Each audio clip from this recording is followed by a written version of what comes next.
Hello, everyone. Welcome to a brand new episode of the Jams and D Podcast Record Club, where each week one of us recommends a record for us to listen to, and then we review it. And this week, we're going to be talking about the only Queens this podcast recognize. The Queens of Stone Age's album, Songs for the Deaf. A song for the deaf. It is for you. It's me. I'm the deaf. The reason we are prioritizing this is that about a month ago, or slightly less than a month ago, by the time this comes out, this album turned 20, and a monumental anniversary that we could not pass up celebrating, particularly because we haven't reviewed any Queens of the Stone Age albums formally, and they're a great band that we all love. And Songs for the Deaf is generally agreed to be their greatest, most significant album. It is a stoner rock classic. It's a hard rock classic. However you want to classify it, it is an album that brought together, the true rock fans of the 90s and the 2000s and today, as well as courting a commercial audience as well. An album that sold ridiculously well. An album that has an amazing pedigree of talent involved in it. I mean, this was the third Queens of the Stone Age record as well, on the heels of their debut, which really arose out of the shadows of Caius and Josh Homme attempting to essentially separate this new band from that one and truly craft a new project with its own distinct sound and style, something which I think they realized better on the second album, Rated R, still one of my favorite Queens of the Stone Age records, a record I have a deeply close connection to, as it was a big part of my getting into rock as a teenager. But that record as well went hand in hand with 2002's Songs for the Deaf, which marks the kind of the peak of this band in a lot of senses. Like, there may be subsequent records you like more, but in terms of who this band were originally reaching their apex, this is the Queen's album. I mean, it's the last one with Nick Oliveri on it, and his bass presence here is as good as it ever has been. It is a record where Dave fucking Grohl is on the drums and delivering some of his best work ever. It is a record that features heavy collaborations with the late Mark Lanegan as well, who is, I would venture to say, as big a part of the songwriting and of the quality of this record as Homme himself. My little hot take too. It is a concept album as well that is structured around these radio snippets that essentially travel the listener through the desert of California, moving from LA, moving towards the Joshua Tree and Death Valley. It is a record that distinctly evokes drunkenness and driving.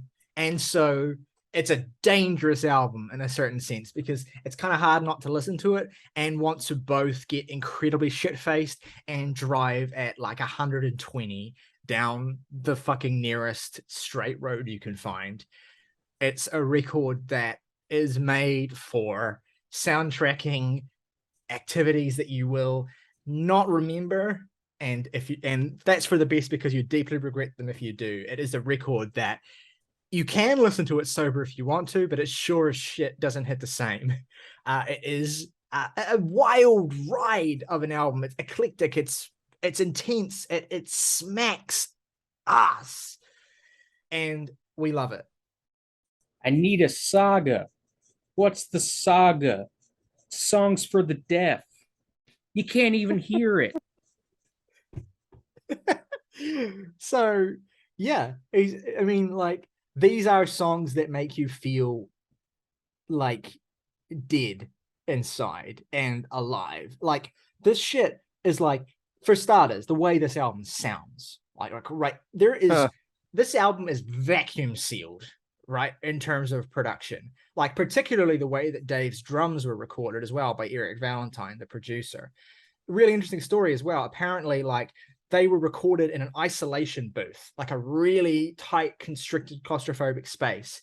And because they wanted to use a select number of microphones, and they wanted to mic the drums really close and not have like a bleeding sound from the cymbals, they had him record the bulk of the drums separately and then record the cymbals on their own. So in order to do that, he had to have like he had to have like his cymbal kit muffled, or like he played an electronic cymbal kit or something while he was recording the main bulk of the drum tracks, and then he had like all his other drums like muffled or like silenced or whatever, so he could record just the cymbals. And apparently like Valentine described it as an excruciating process that Dave was an absolute trooper to get through. So God damn. that is one of my favorite little production details, is that, I mean, it's like, I think of it like a little bit like how Steve Albini records drums to a certain extent. Like he takes space in a little bit more. He doesn't do this kind of like vacuum tight thing, but he does the same sort of thing in the sense of giving them this violence and this kind of sense of just tightness as well. It reminds me a little bit of how the drums are recorded in this weird comparison here. Let me run with it. Reminds me a little bit of how the drums are recorded on like yacht rock albums and like Steely Dan's Asia, for instance. If you think about the way that the drums sound on that record, it's really not that dissimilar to how the drums sound here. Incredibly tight, incredibly smooth and sharp, and just so punchy, so in your face. And they are like, the grooves and the rhythm section, Nick and Dave together, they are this album. Like this album has two poles. It's the rhythm section of Nick and Dave, and it is the musical kind of guitar-based front and center melodic action of Josh and Mark, right? And it is like four, and of course they're not the only performers on this record, but they are essentially the four performers that make this what it is. They are four of the most talented men in their niche, fusing together and just absolutely operating at their peak. I mean, yeah, I mean, what do you guys think of this record, and how would you describe it, and how good it is? I mean, shit. Well, one other thing about the production is that this is maybe perhaps one of the most aptly titled albums of all time, because this motherfucker is loud. Like, It's to the like point Oasis where, loud.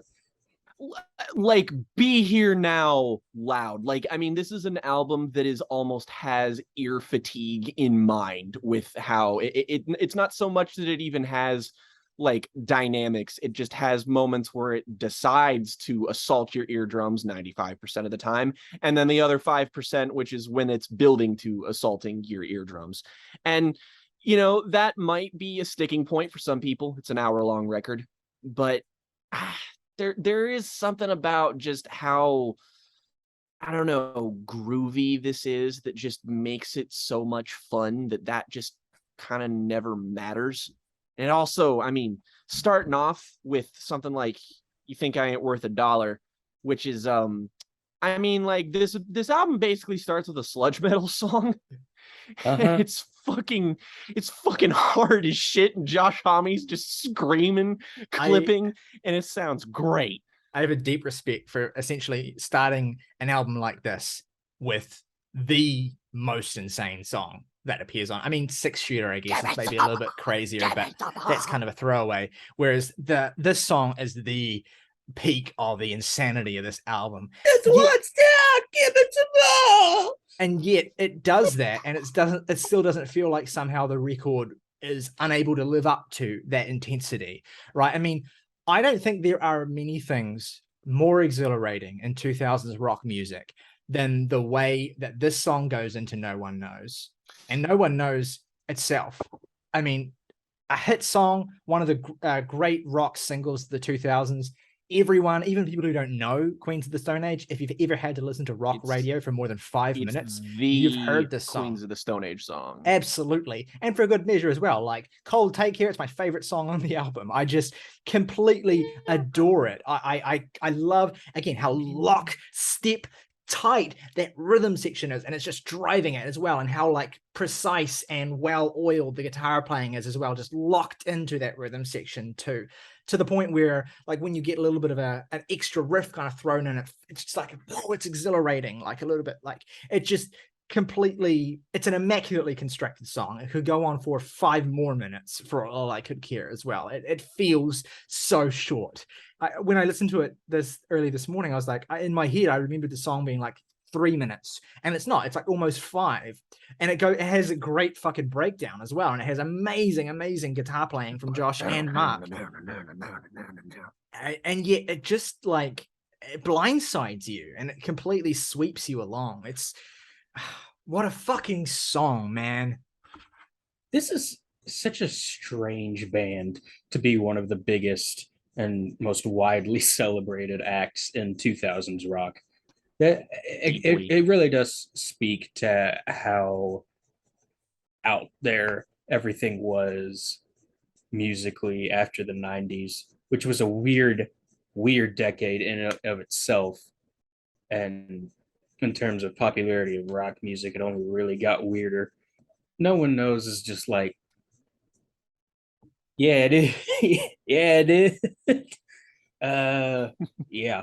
Just fucking give me a fat ass blunt and I will be floating down the fucking highway in the middle of the desert. That's what this album feels like, is just being fucked up while your dumbass friend is driving. It's Fear and Loathing in Las Vegas, is what I'm getting at. Great Hunter comparison. S. Thompson, fucking Yeah. Breaking Bad, Sunblind, fucking like this feels. This is the shit that Badger and Jesse Pinkman fucking rocked the shit fuck out to after they did meth for the first time. It's a little less debauchery oriented than the self-titled and Rated R, and is more almost like Heart of Darkness, truly a journey into something sort of unknowable where nothing lives, least of all your eardrums. It feels like a record that, that sense of constant motion as well. And I guess it's aided by those radio snippets too, which honestly I could take or leave, but I do appreciate how they, I appreciate how the concept is, consistently referred to throughout this. They don't ever get in the way. Yeah. But yeah, like compared to something like Rated R, which is a great album, but also like I don't think it would be as good of a road record as this one is. It's kind of a headphones at home album. It's got so much weirdness and wackiness in it that it's kind of difficult to sort of sit through it in a single listen if you're, wanting to get into a particular vibe. It's a bit more abrasive. Whereas this is just like everything kind of flows. One song will just run into the next as well. I have my double CD here of Rated R and Songs of the Deaf that I bought in high school. And this was a regular rotation in my first car. And that's the Bible right there. This is a holy text. And I mean, the great thing about this record is that I was listening to it was the second most recent episode of IndieCast, and Stephen Hyden was talking about the anniversary of this record and how this was like, basically this album was a biblical text for him when he was like, in his 20s. And he made a really great point about it, which is that it's too long, but that is a strength. And then the reason why it's a strength is because like this is an album that you want to get drunk to, essentially, and party to. And the advantage of it being the longer that an album is, the longer you get to do that for, essentially, was the point that he made. So you don't want it to be short. You kind of want it to keep going. So you have an excuse to keep drinking / driving / moving / doing whatever you're doing. And that is one of the strengths of Songs for the Deaf compared to Rated R, which is a record that kind of moves in fits and starts and almost feels like it's over too soon. Whereas this kind of gives you this relentless push. And I don't love every song on this record, although I don't think any songs on this record are even middling. But it's just a really consistent dose of like the same energy all the way through. And the standouts are so astronomically good that they can make 6 minutes fly past. Songs for the Dead into The Sky Is Fallen, like especially like that's two 6-minute songs back to back that are just some of my favorite Queens of the Stone Age ever, especially The Sky Is Fallen. Like that song is just top fucking shelf. That song is like that's so many memories of that one. That's the moment where they've hit, like the car's broken down on their drive through the desert and they're so low on water they start drinking the cactus juice and seeing shit.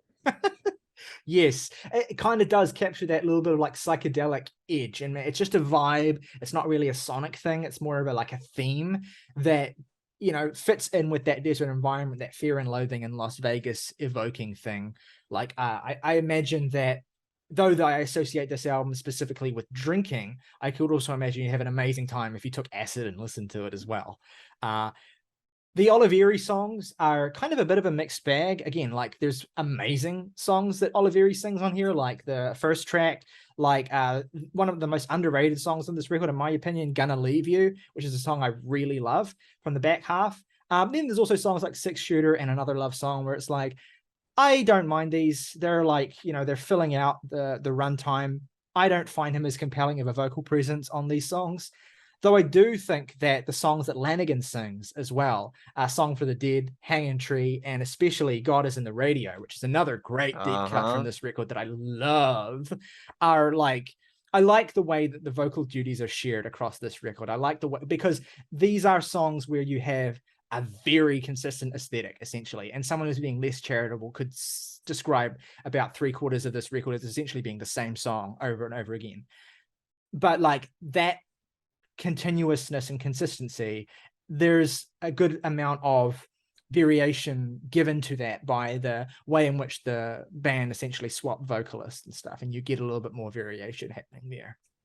I do think that while a lot of the attention gets given to the first half of this record, to Millionaire through to Sky Has Fallen, I do think the back half has some really great deep cuts. I mean, not even the obvious hit of the back half, which is Go With The Flow, another amazing song that's well regarded. Yeah. But I do think that songs like Gonna Leave You, which I've already mentioned, Hanging Tree, Do It Again, God Is in the Radio, the title track, which is another staple of the band's live show and of their a well beloved song, but Mosquito Song as well, the hidden track on the CD version, Hell yeah, is a stunning end to the record too. I mean, what are some of your guys' standouts on this record, songs that you absolutely love? if we're gonna talk about the sort of opening 1-2 punch of You Think I Ain't Worth a Dollar, No One Knows, I have to say that I extend that to First It Giveth also, which fucking slams. That fucking it really cannot be it really cannot be undersold how fucking heavy this album is. Caius was like, they were one of the premier stoner metal bands, and they were just absolutely heavy as shit, and so much of that has carried over here in a way that is it's definitely more accessible, but isn't really any less overwhelming. And First It Giveth is such a great example of that, and I love the acoustic break in it where it's like, yes,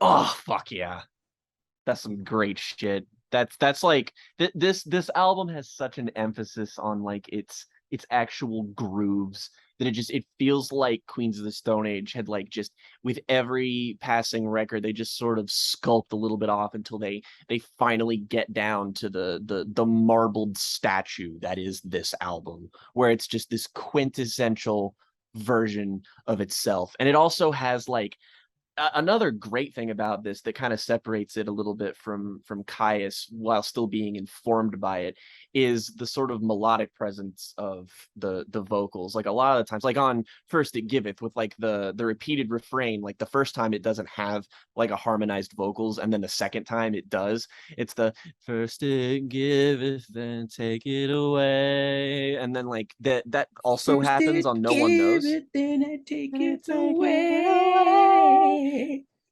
And that shit's like there's times on here where Josh Homme's harmonized vocals sound like fucking Brian Wilson on a Beach Boys album, and it sounds awesome.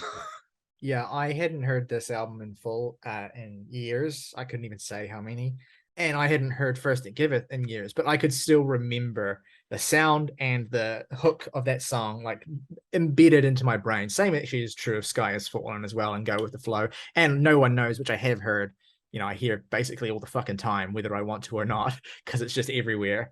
But yeah, what do you guys think about the deep cuts on this record, like in the second half and stuff? They're always a little more exploratory than what they picked to be singles naturally, but they are the parts of the album that really, I think, get into the weeds of what the concept is and the progression of the album, because by that point in the album you really do sort of feel like you are on your last legs in the desert.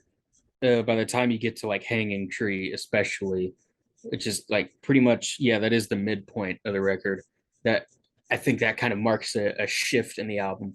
And God, I love that song. The fucking bass lick that starts it off, and then it going into Go With the Flow, which is not one of the deep cuts, obviously, but I have to talk about that song a little more in depth because that is some of the most evocative writing I have heard in rock music, much less a big single of the 2000s.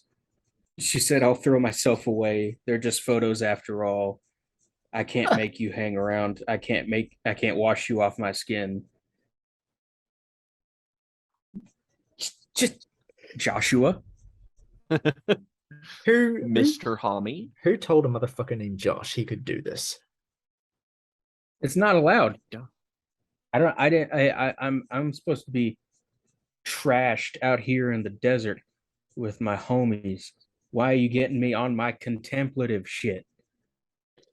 Inappropriate. He sacrificed Rude. his ability to be a good father to be an amazing lyricist. I just want to shout out Wor- the Worth it, in my opinion. I want to shout out the vinyl cover of the original release of this album, which just has a red backdrop. It has a circle, and then the Q is Little sperm. Little a sperm. little sperm, and that's like, I think if that's my favorite, like that would be my favorite cover art if it were the official art. I like the reversed one. It's The dope. reverse one is fucking sick as shit as Yeah. well. But yeah, and that tells you all you really need to know. Essentially, is like this music is gonna make sweet love to your ears, and you might be a little bit sore afterwards, but you're gonna have a great time. I was gonna say probably some hard love, maybe a little less sweet. Like it's definitely sex you're gonna feel in the morning, but like it was good. You had a good time. You wouldn't take anything you did back, even if you got a little bit roughed up from it. Well, I mean, And look, you're gonna hey, be walking at a 90-degree angle for the next couple days, but like, make sure it's on a weekend. You should be fine. and hey, it ends with a little bit more of I mean, if you count the hidden track as the ending, which I do, I Yeah, think this yeah, studio sure. song is like an essential cut That's on the the Yeah. album. closer Like, to me. and I mean, it helps that like first of all, one Mr. Gene Ween on the guitar here, which helps because I mean this is like a Ween song. This is like shit that would be on 12 Golden Country Greats or whatever the fuck. Like Yeah. it would just fit right in on there. Yeah. And it's got such an amazing little build in it, and it's like a quirky little song, but it's also like the only way a song like this could end. Like if this is if the Fear and Loathing in Las Vegas comparison I could run with, this is like when you like do acid one last time and then you just have this hallucination of like a parade of like animals going off into the desert with like an accordion, and like one's banging some drums, and you're just like, oh shit, that's fucking sweet. Yes. I mean, amphetamines sound nice. I'll never have to do them because I have this album. And it's not even my favorite Queens of the Stone Age album. Yeah, I was literally about. I was almost about perfect. to say this is. Yeah, I it's not think, mine either. I don't think it's any of our favorites. For, Are we all- it What's is- are we all- yours? Are we all like Clockwork stands? Is Oh that- yeah, then we are. Yeah, yeah. Like Clockwork is just like this unattainably perfect thing that almost feels like separate from Queens of the Stone Age, because this is still like the album from the band. It feels like it almost feels like two different bands made those records, just because they are very different, even though they are broadly I mean, like stoner rock in places. the two constants are Josh Homme and Dave Grohl. So, in a lot of Yeah. ways, Yeah, but you do have Basically. considerable lineup changes did happen. I mean, like I said, this is the last album with Oliveri. I think a lot would change, and they would go through the wilderness with albums like Lullabies and Era Vulgaris before they reemerge with that. But hopefully we haven't seen the last of them. Hopefully we get another album from them soon. I know that Josh has had a lot of gone through a lot of shit in his personal life and isn't in the best place right now, but I hope that he's able to eventually get back to a place where he's ready and comfortable to make music. There have been talks of a new Queens of the Stone Age album since like 2020. Like there was, I mean, I'm pretty sure the pandemic set them back a little bit because I think the goal was to have it out by the end of the year that year, but that obviously didn't happen. So, I mean, I think they're working on new music. Just stay away from Mark Ronson. Please don't do that again. Yeah, work with and you know, stay away from. Yeah, work with someone. Please just actually work with Steve Albini. Like I don't know if Trent. Yeah. Oh God. Trent Reznor produced Queen's Atticus. Jesus. God. That's you can't tell. I'm you gonna can't say that shit to me. I'm gonna do. What the fuck would you show it to me if I can't have it? Yeah. Yeah. That's. If I can levy my one criticism at this album, it's that like it's still a song I really like. But Another Love Song is like it's like good. It's like a really good song, but it's like really deep into the track list. And like again, it is too long, and that's part of the design. I wouldn't really have it any other way. But like it's also short, so like if you were gonna cut one song from this album, you know, maybe it might be a little bit better with that. It's like that's what keeps it back from maybe the tight perfection of like Clockwork, but at the same time, this is an album that almost by design can't be perfect, but that's why it's great. Like yeah, basically. Alrighty. Well, shall we talk about our favorite tracks then and ratings? Jake, why don't you go first? 3 favorite tracks. I hate to be boring, but there are 3 perfect songs on this album, and by my measure, they are the first 3. You think I ain't worth a dollar, but I feel like a millionaire. No one knows, and first giveth. Stoner Rock just simply does not get better than those 3 songs. Least favorite song, Another Love Song, even though it's very good. Even though I guess the moment on the album that I deemed the least essential would probably be Six Shooter, but still, that's not really a song, so like whatever, man. But yeah, this is a 9 out of 10. Pretty confidently my second favorite Queens album, but like a classic for a reason. For sure. Favorite tracks, gotta be Song for the Dead. That might be my favorite Queens track, period. It's probably between that and I Appear Missing. Oh, God, that's tough. For me, it's between I Appear Missing and The Fade, I think. But, God. That shit, man. I'm a vampire of time and memory bitch myself. You know what? I love this album. I don't know if it has if I would put maybe one song off of this in my top 5 Queens songs somehow. Well, I mean, they don't have a bad album, and they don't really have very many bad songs. No, exactly. There's some misses on Era, but that album is still fucking weird, and I kind of love all of it, even if it's fucking weird. I have a similar affinity for the poorly produced villains, but you know, everybody's well, you know, Song for the Dead. I like Lanigan, obviously.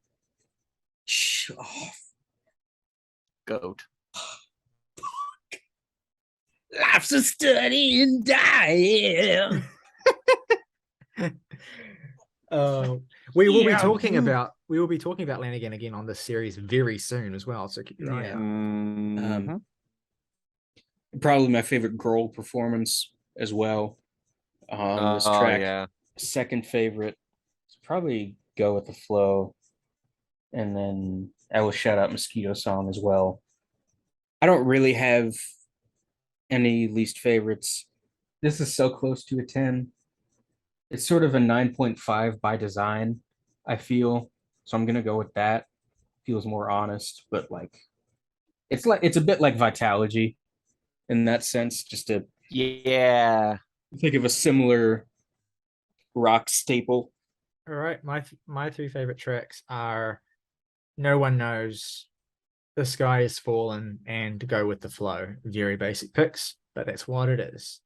And my least favorite is Another Love Song, and I'm going to give the album an 8 out of 10, which means that overall we have an average rating of 8.8 for Queens of the Stone Age's Songs of the Deaf.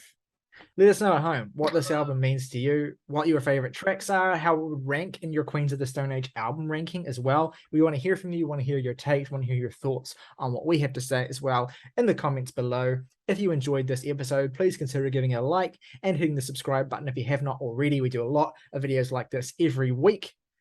If you want to go above and beyond and support us even more, you can hit the join button, and for just $1 a month, you can become a member of the Jams and Tea family, get your name in the title crawl of every video on this channel. Plus, if you want to recommend us some music to listen to and talk about on the show, your recommendation will go to the top of the pile. As always though, folks, rock over London, rock on Chicago, BMW, the ultimate driving machine.